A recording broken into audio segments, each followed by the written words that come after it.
just like to first start off by welcoming everybody. I'm not sure what part of the world you're joining us from, so good morning, afternoon, or evening. Again, we want to thank you.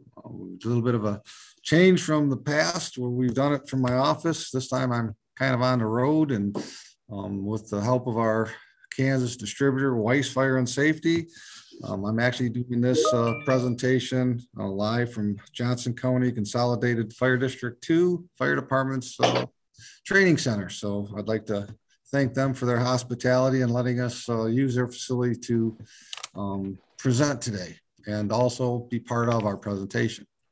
With that, let's get started. Today's presentation, we want to go over and discuss again lithium-ion batteries. Lithium-ion batteries seem to be an ongoing and growing hazard that fire service and industry is faced with. And hopefully we'll give you just more information on some of the testing that's taking place. I know we sit there and we constantly are watching in the news and YouTube and other media streams. We see these different fires that are taking place around the world when it comes to some of the lithium-ion powered vehicles and some of the unexpected hazards that they bring. Like I say, when you see these, there's not necessarily an indication in advance that these emergencies are going to happen.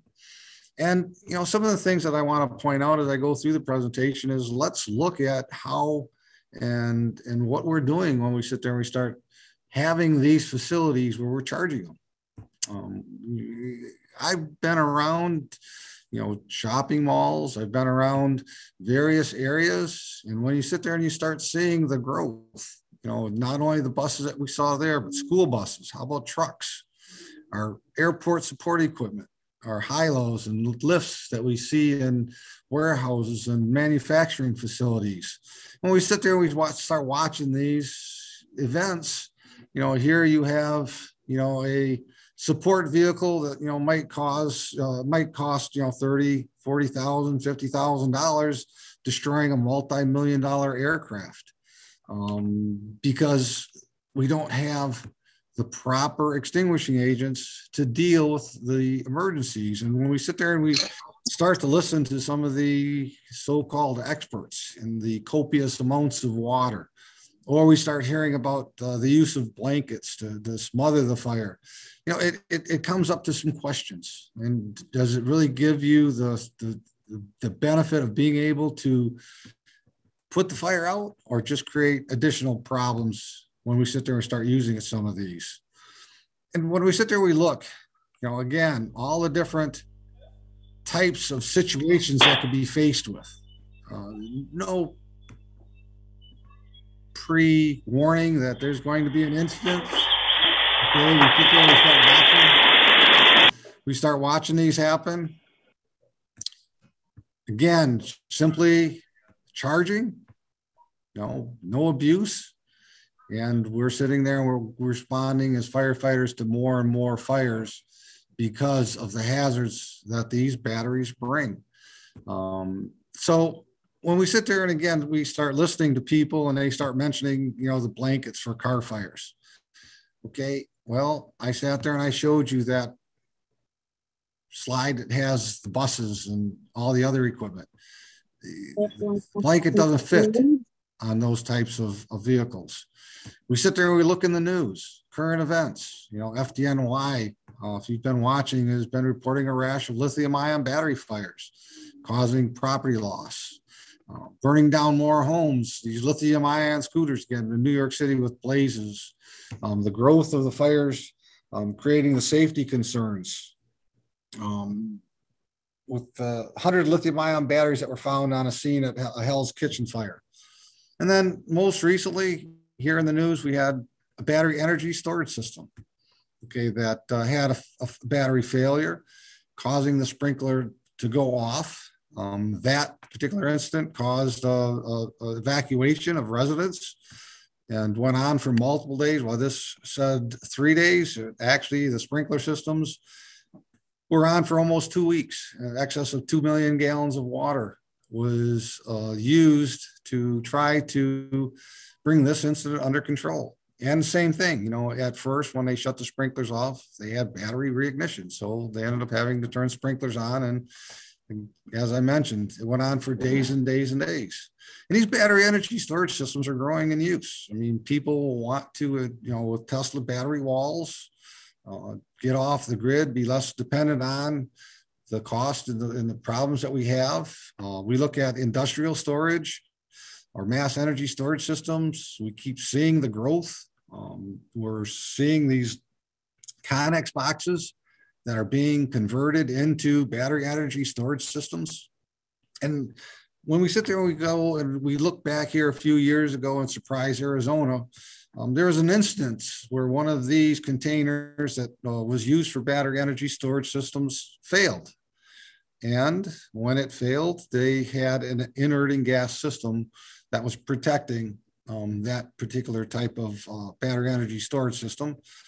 And needless to say, the fire department responded, not familiar with the hazards that they were dealing with. They took their time. They did their due diligence in trying to learn about the system. And inerting gas, of course, did put out the visible flames, but it did nothing to eliminate the heat. And it did nothing to eliminate the flammable vapors that were building up inside of that container. So when they finally made the decision to open up the container, it was like a backdraft situation. That influx of air with the fuel and the heat caused an explosion, injuring 6, 2 career ending.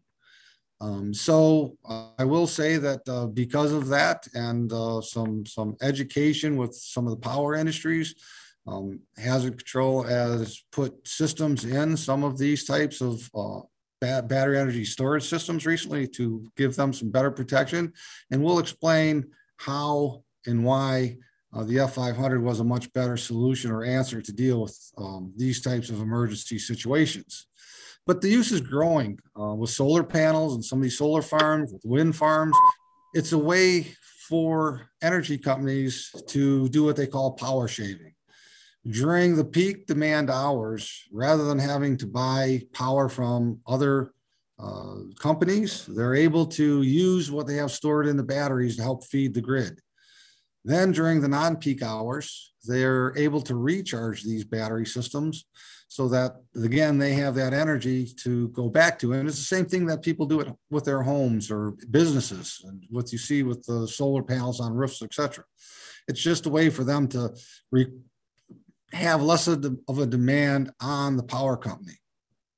So when we look at the concerns, you know, the growing demand, it continues to grow. The chemistry of the batteries and the demands that people have to try to get more power out of such a small battery so that it can go farther, go longer distances, or can provide more power to a motor or add more power to the grid. So the diversity just continues to grow. And along with it, we have to look at the toxicity of these batteries when they do fail, or there is a problem with them. Because when they do burn, they give off the toxic gases because of the flammable electrolytes. What we need to also consider is when we sit there and we start looking at our copious amounts of water, where do you think that electrolyte is going? It is going into the water and it's washing away. So we need to consider not just the toxicity of the gases, but also that water runoff. And it's a huge problem, especially when we sit there and we keep having people say use copious amounts of water. So the energy in these batteries is a great source. We get a lot of power out of them. And when these do fail, they can be rather impressive, as you saw with the bus fire there at the very beginning of the presentation, and the scooters and all the quick videos that I just showed at the beginning.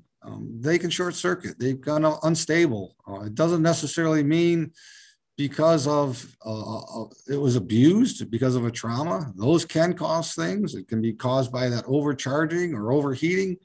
But again, when these batteries are made, if there's any type of impurities that are in the electrolytes, they can actually cause dendrites and cause shorts internally in these batteries, which, you know, may happen.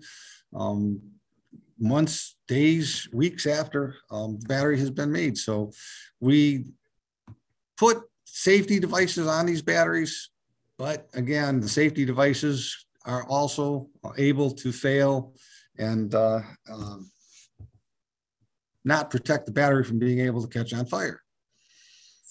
So what I want to talk about, because again, there's so many people out there talking about the copious amounts of water that, I was just talking with a battery manufacturer that is looking for a solution to have to protect their facility. And when he contacted us and I was having a discussion with him, I asked him a simple question of how did you learn about F500 encapsulator agent? And his response was he just did a simple Google search. And, it led me to think that, here we have a manufacturer that can do a quick Google search and find and be directed to F500 or encapsulator agent as a solution. How many people are now, not doing just a little bit of research to see what is out here new today that can be more effective than copious amounts of water? And I want to point to you the new 2022 edition of the NFPA 18A standard, which covers the encapsulator agents, the F500, and how it works very effectively on all classes of fires, including the lithium-ion batteries, the pressurized 3D fires involving hydrocarbons and all the others. And basically, when we sit there and we look back at Bosch, who started doing testing with lithium-ion batteries back in 2008, their decision to standardize on encapsulator agent F500 was because it was an all hazards agent. It worked on all classes of fires. They didn't have to have 4 different extinguishers on the wall and teach their people, you use the red one for this, the yellow one for that, the blue one for this. It was we put one extinguisher on the wall and we tell them, hey, you can use this one for all the fires.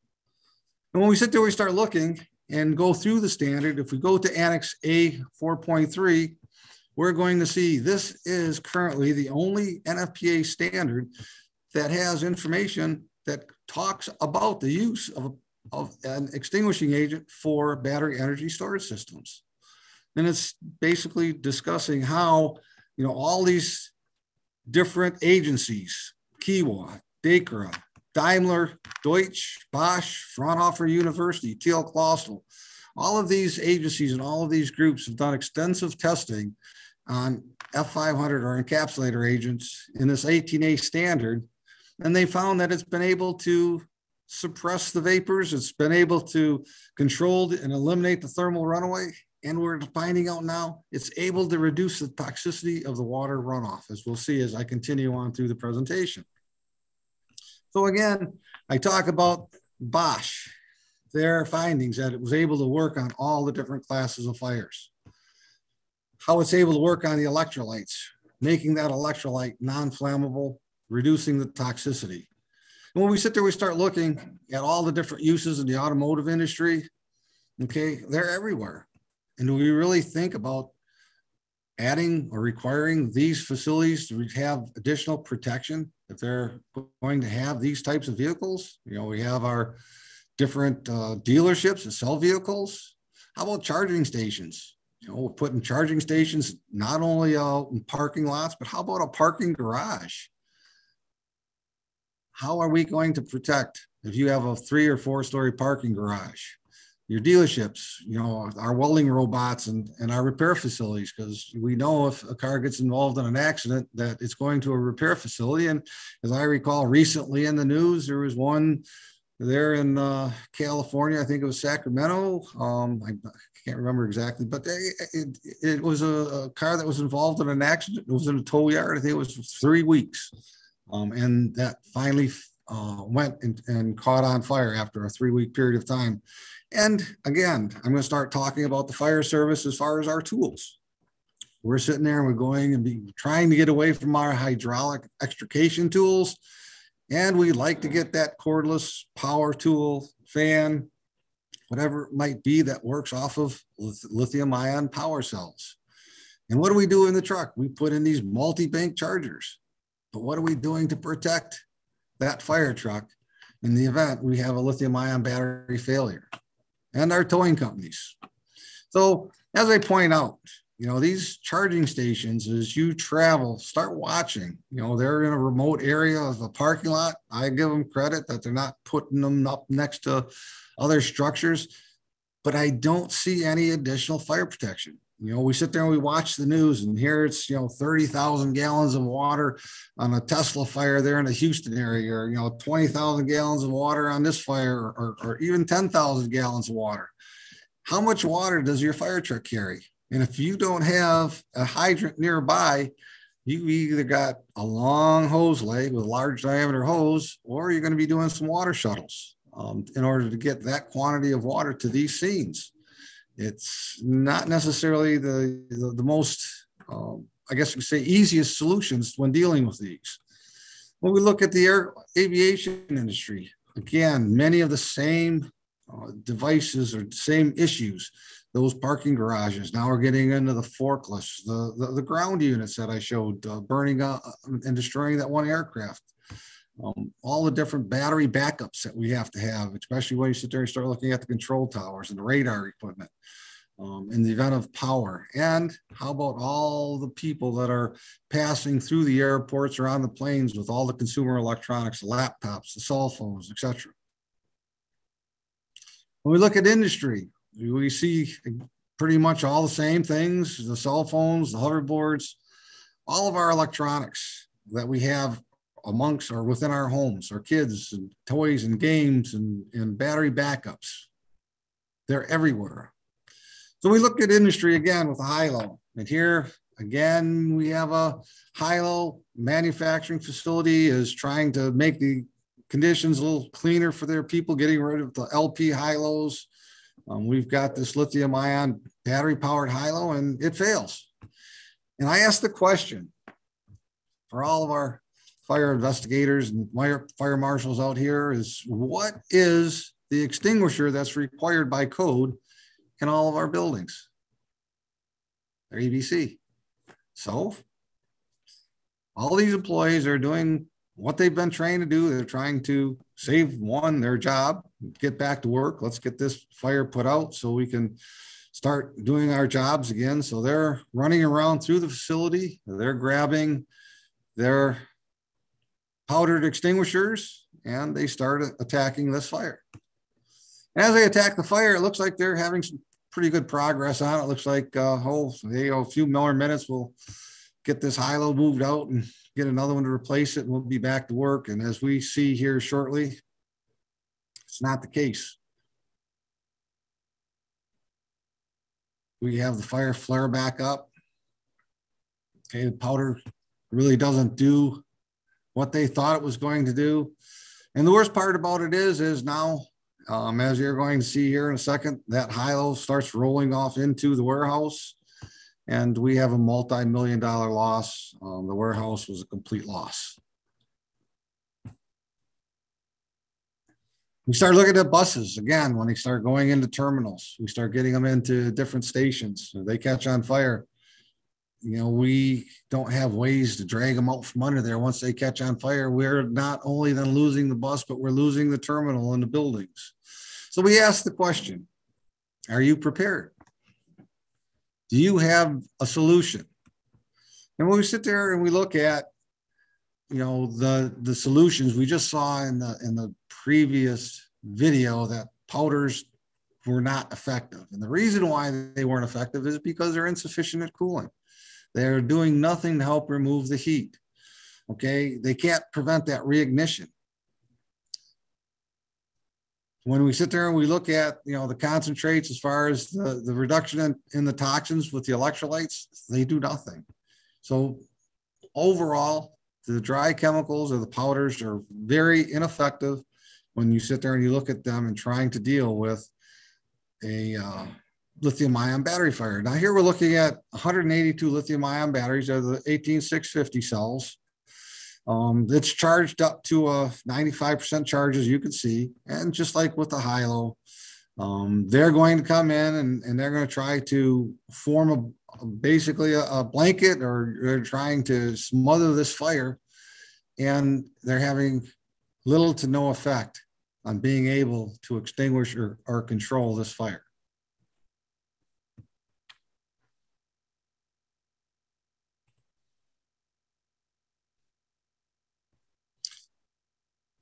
When we talk about foam, okay, because in the fire service, we know a few different agents. We know the powders, we know water, and we know foam. So when we sit there and we start talking and we look at foam, again, what do we do in the wintertime when we're cold? We pull up a blanket, and what does foam create? It's creating a blanket. So when we look at using a foam, foams do not remove the heat. Okay, as far as the reignition, if the blanket breaks down, if you are able to get it once that blanket breaks down, like with many other uses and applications of foam, is heat still there? The fuel source is still there. You have that reignition. Foams don't do anything to remove the toxins. If they do anything, they add to the toxin because of the fluorinated ingredients, the PFOS and the PFOAs. So they're not helping to reduce, they're actually increasing your hazards and the toxins that you're putting in. So foams are very ineffective. And we'll see here in this video, again, we have the same number of batteries, same charge, 95%. We're going to see as they start to attack the fire with the foam, spraying constantly, there's little to no effect that the foam is having on these lithium-ion batteries.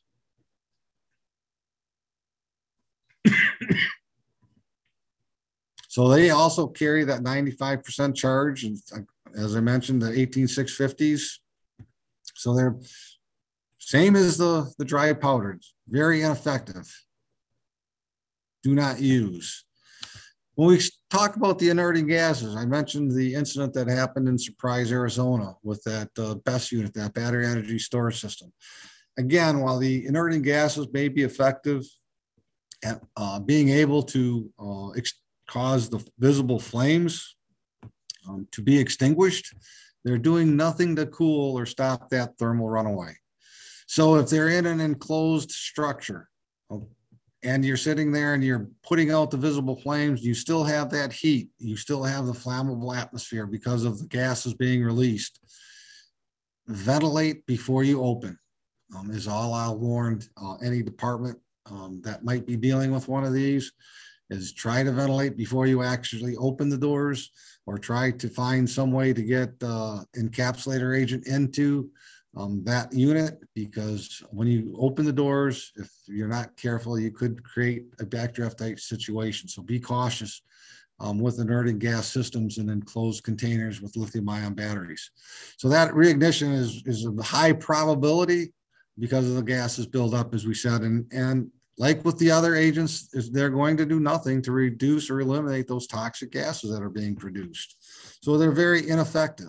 They're great for data centers and switch rooms and so on, but other than that, for battery energy storage systems, not the best.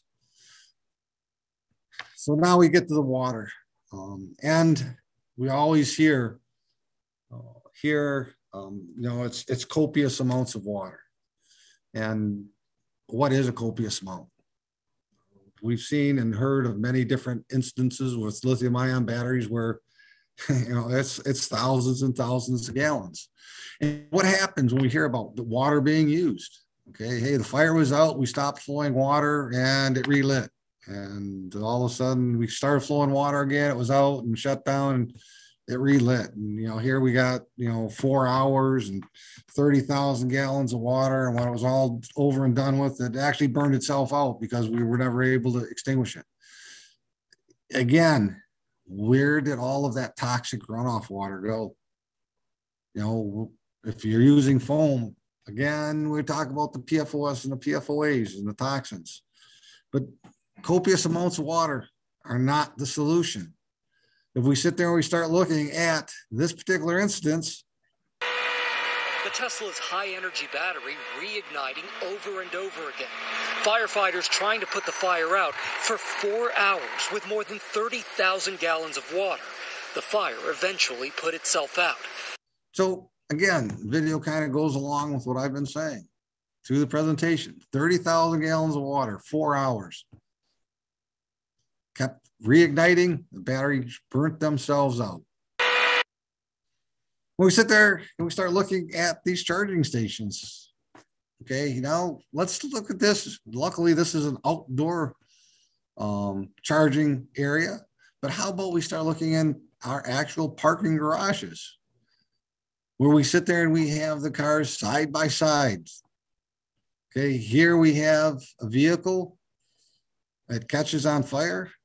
And when I sit there and I start watching where these battery energy storage systems are, maybe I need to do a little bit more homework on just exactly what's involved with these storage systems. But one of the things I kind of look for are ways to shut the power off to the units, and you don't really see any that I've been able to see disconnects, electrical disconnects that are easily.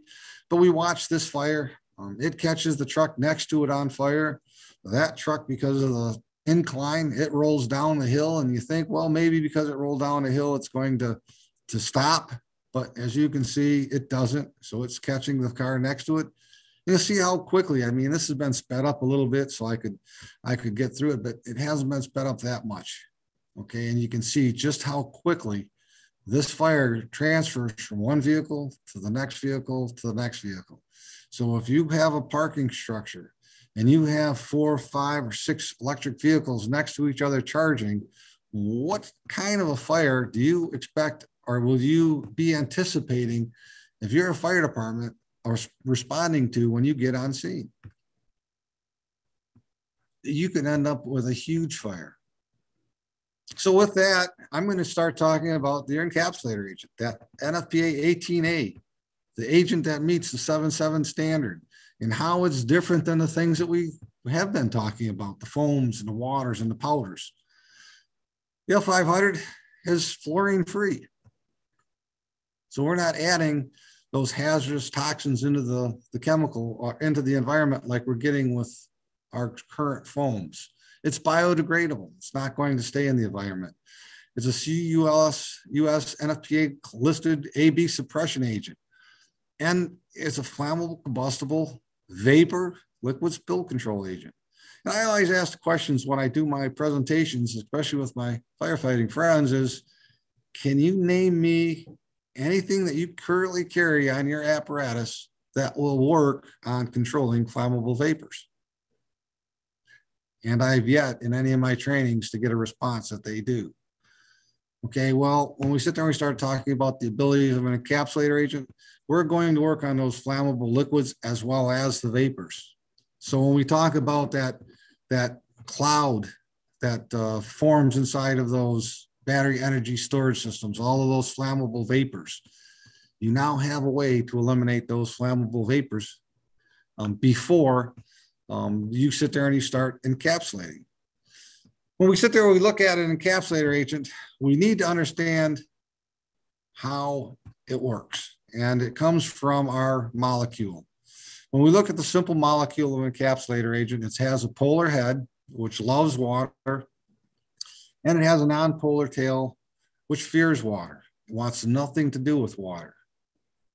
So when we get added into the water stream, and it can be educted, it can be batch mixed, however this agent is added into the water, it creates these spherical micelles that we saw in that section 7, the spherical micelle stability test.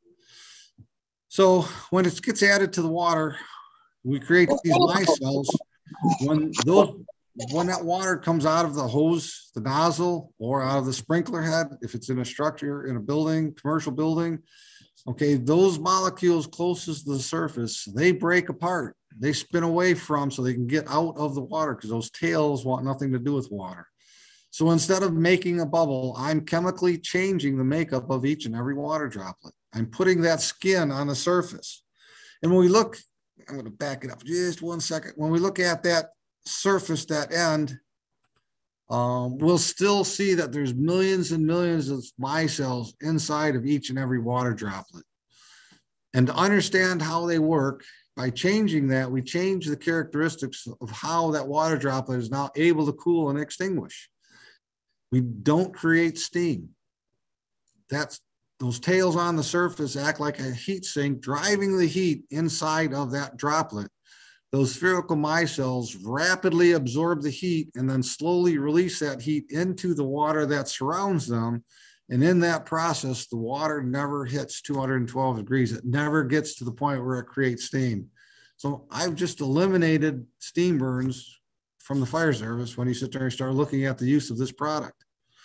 Not only that, but by changing that mechanism of cooling, I'm able to take temperatures that are in excess of 12 and 1300 degrees and drop them down to about 120 degrees in a matter of seconds. So the whole basis of that spherical micelle are our molecules and how they work and how they create those spherical micelles. So to understand it, again, you really need to start out at the very basic, simple droplets. And we, again, will show the picture how when that water droplet comes out of the nozzle, we put that skin on the surface. And just to give you an idea of the skin or the number of micelles, if that water droplet were to be the size of the earth, those spherical micelles inside of the droplet would be about the size of a pea. So again, there's just millions and millions, and they all are looking to do something. And they're looking to encapsulate flammable vapors, flammable liquids and hydrocarbons, rendering them non-flammable, non-hazardous, and preventing them from being a reignition hazard. So the ability of these to reduce that heat and to stop the thermal runaway is very critical. Because until you can stop the thermal runaway, we have that ability where we can still have, the thermal runaway continues and we have the reignition of batteries. And with all the testing that's been done, there has been no cases of reignition with lithium-ion batteries when they've been extinguished with the F500. The other thing is the hydrogen gas. When we sit there, or the hydrofluoric acids and the hydrofluoric gases that are being released when these lithium-ion batteries burn. And testing has shown how we're able to drastically reduce those vapors and those toxins. And you're going to see here the difference when we talk about the ability of the encapsulator agent. Instead of creating that blanket and holding the temperatures, as I talked about, we're able to rapidly absorb the heat and drop those temperatures down and help stop the thermal runaway. The electrolytes, the hazardous electrolytes, we're able to encapsulate those, reducing the possibility of a reignition. Okay, the toxins, we're going to see not only, again, are we able to work on the toxic gases, but also the toxins of the electrolytes, that runoff water. We're able to reduce the hazards that are with that. When we get into this comparative test that was done by Kiwa Labs, and it was done with jointly HCT Europe and Johnson Controls, testing powders, the foam, and F500. And we've already seen the powders in the previous video, and we've seen the foam in the previous video, but this is the first time you'll see the F500. And as you can see, he is not using a constant steady spray to extinguish this battery. He's using, short little squirts, burst, and very effectively, he's able to quickly extinguish the lithium-ion battery fire. And as I mentioned, with all the instances and cases where the F500 has been used in the testing, we have not had a documented case of a reignition. So when the testing was done by Kiwa Labs for Johnson Controls, this is the report that came out, which shows that powders were poor. Don't use, don't apply, they're useless. We look at the foams, moderate to poor, but their recommendation is not to apply on lithium-ion battery fires. However, when they use the F500, they gave it a rating of sufficient across the board and can be recommended to apply on lithium-ion battery fires. And right now, over in Germany, Johnson Controls, through one of their fire extinguishing distributor, are selling fire extinguishers with F500 in it, and their brochures and literature state that F500 is the only agent that can stop thermal runaway and control and extinguish a lithium-ion battery fire. So we see that, the conclusion again, as I said, they can be recommended for the use on the lithium-ion battery fires. When we look at some more of the videos that were shared with the testing, here's a polymer pouch style battery that you might see on a tablet. And one of the things I like to point out is you'll see that the battery, as it failed, it's the side, the fire's coming out of the side. The F500 is being sprayed down on top. So it's able to cool the package. It's able to cool, not necessarily getting inside of the battery, but we're able to cool the container that it's in, dropping those temperatures and helping to control and stop that thermal runaway. We're able to reduce those toxins in the soot and the gases. With this particular one, again, polymer pouch style, this is a multi-cell, probably something that you might find more so in a scooter. When the batteries fail, you'll see that the solution hits the black plastic on top, again, being splashed over onto the battery and being able to cool and extinguish. But the effectiveness, you'll see how quickly these fires are able to be extinguished when the F500 is being used to cool and to encapsulate the electrolytes and extinguish these batteries. Some of the other testing that came from all of this controlled testing that had been done is that the HF gas is being released when these batteries burn. So testing was done, and without trying to extinguish the batteries or just using water to extinguish, we're looking at, your parts per million of somewhere in the area of 227 up to the 2656. And I'm figuring that 227 is probably with like those round 18650 cells. And when you get into that 2600 range, you're looking at the polymer pouch style batteries because they hold a little bit more of that electrolyte. But we see when F500 is used that the highest HF readings that they got were dropped down from the 2656 to 37.45. Okay, with that 18650. From 227 to a highest of 1.81.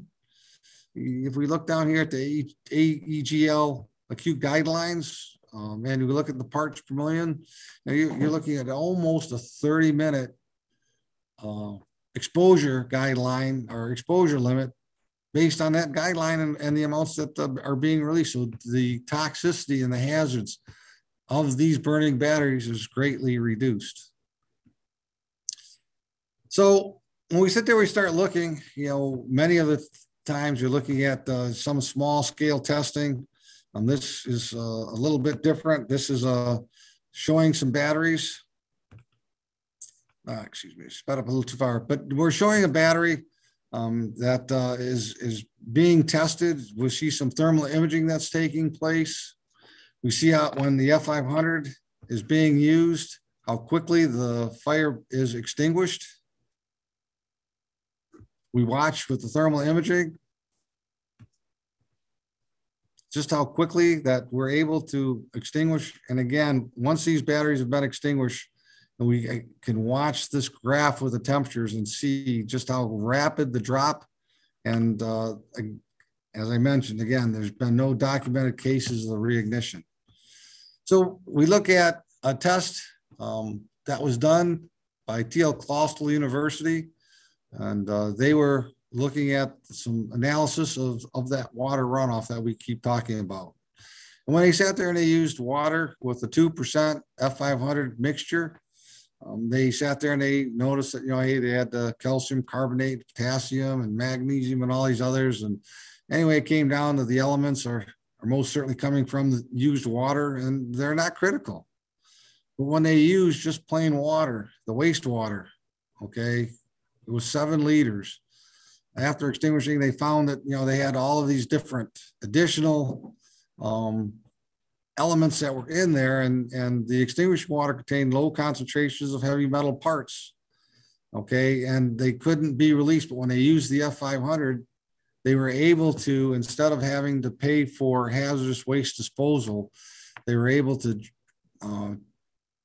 use it at just a regular sanitary treatment facility.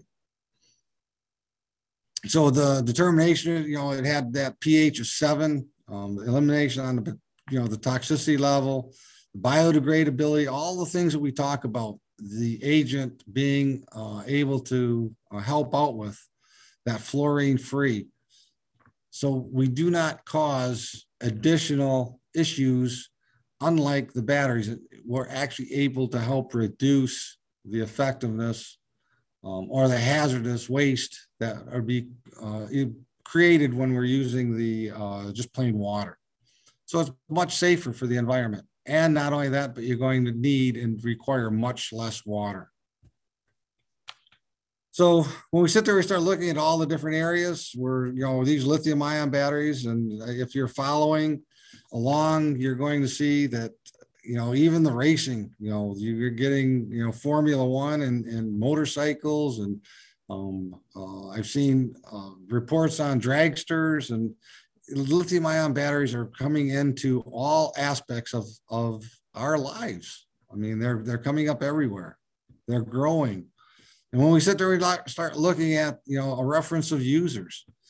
Because again, when I sit there and I see these reports of Teslas burning, or, these other car fires that are burning, I always ask a simple question when I see all these reports, because I never hear a reporter ask or go to the manufacturer of the batteries and ask them, what do you use to protect your facilities? Okay. And when we sit there, we start looking at all these different manufacturers, all these different users that are using F500 to protect their facilities, be it, coal-fired power plants, your vehicle manufacturers, battery manufacturers. Once they've learned about F500 encapsulator agent and all of the abilities that it has and being able to extinguish these types of fires, they are protecting their facilities with these. And one of the things that I like to bring up and we like to talk about when we do our presentations and our webinars is to make certain that, we want people to become educated on, one, the hazards, and two, how to use encapsulator agent correctly. Again, it's not a foam. So if you're trying to use it, with air aspirated eductors, or you're trying to use it incorrectly, it's going to fail miserably. So understanding how the product works, having a knowledge of the product is very, very important. So that leads to training. And I'll throw training out there, because when I watch many of these newscasts with Teslas and the fire department standing up in front of the camera, the things that I hear are, the hazards growing for the fire service. We need more training on these types of hazards. It's here. It's available. Okay, a Google search, and you'll find the solution. So the encapsulator agent is, as it shows here, the choice by Johnson Controls and Bosch and Tesla and other of the industries, Panasonic and Duracell. It goes on, and it's not just with portable equipment, but it's fixed systems that, protect the whole plant or specific areas of a plant, with our water-driven proportioners and some of our fire sprinkler systems, or some of our mobile units that come in various sizes. We have carts, compressed air systems in various sizes. And again, I asked, are you ready to help encapsulate the world and help protect, and join these other leaders around the globe in making the environment safer, being able to deal with the hazards that the lithium-ion batteries bring, and make things safer? So with that, I'm going to open it up for some questions. With me?